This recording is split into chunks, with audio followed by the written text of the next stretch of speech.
Hola, el día de hoy vamos a hablar acerca de la enseñanza y el aprendizaje de la comunicación oral.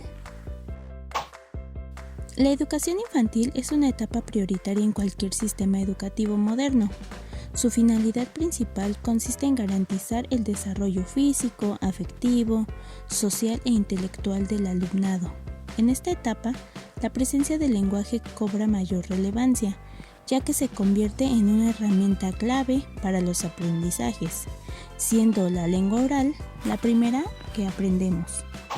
La escuela es la que nos debe garantizar un proceso óptimo de enseñanza y aprendizaje de la lengua oral, y para ello requiere, por una parte, docentes que dispongan de una adecuada formación y por otra, la planificación de objetivos, propósitos y actividades que posibiliten un proceso educativo eficaz.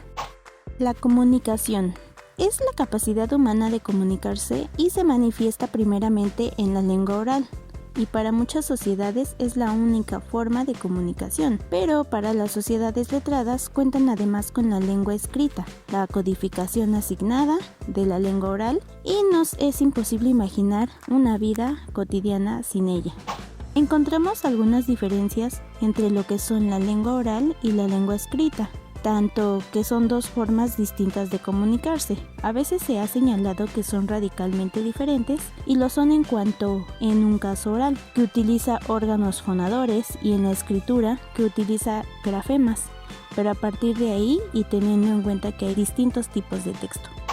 Dentro de las funciones de la lengua oral se han distinguido diferentes clasificaciones, como lo son informar y recibir información, obtener información, la social y la metalingüística.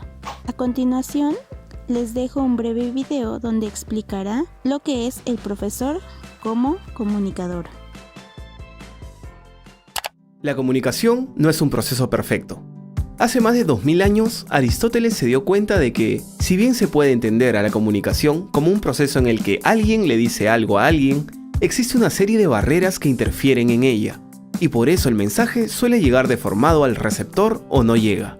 Pensemos en ti, profesor, llegando a clase motivado para darles algo interesante e importante a tus alumnos, pero saliendo más tarde, con la sensación de que no lo has conseguido. ¿Te ha pasado? Analicemos la comunicación dentro del aula. Hay un emisor, varios receptores y un mensaje. Pero también hay múltiples barreras que la atraviesan. Las del entorno, que afectan la comunicación con todo el grupo. Y las personales, que actúan en cada individuo aisladamente. Hay que considerar que los estudiantes están pasando por un proceso de enseñanza-aprendizaje mucho más amplio que nuestro curso.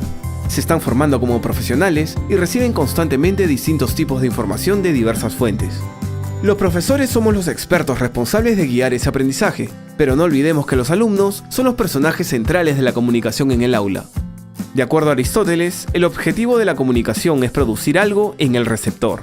El proceso de comunicación solamente será exitoso en la medida en que consigamos impactar a nuestros estudiantes.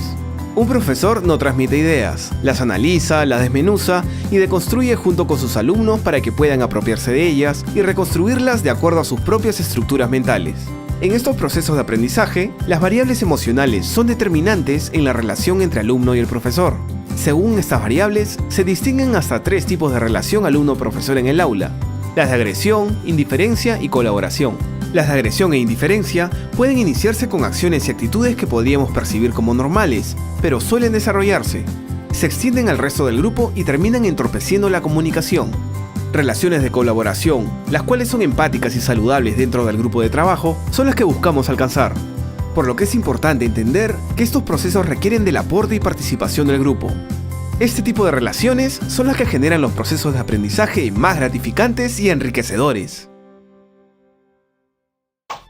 Siempre se debe tener en cuenta que a la hora de preparar las actividades para trabajar la lengua oral, hay que partir del lenguaje de los niños. Además, hay que trabajar de la manera planificada y nunca de manera informal. Es decir, que siempre hay que trabajar de una forma en orden y llevando en control, y nunca de manera informal. Cuando el alumno llega a la escuela infantil ya habla, y entonces a partir de ahí hasta la secundaria hay que mejorar su lenguaje oral, manejando textos que cumplan todas sus funciones, como lo son, por ejemplo, su pronunciación, la narración, exposición, debate, comprensión oral en el aula y dramatización, con el fin de que el alumno pueda responder positivamente a las problemáticas que se le presenten en el día a día. Entre lo que es la comprensión oral en el aula se debe tener en cuenta que hay que enseñarle a reconocer, seleccionar, interpretar, anticipar, inferir y detener.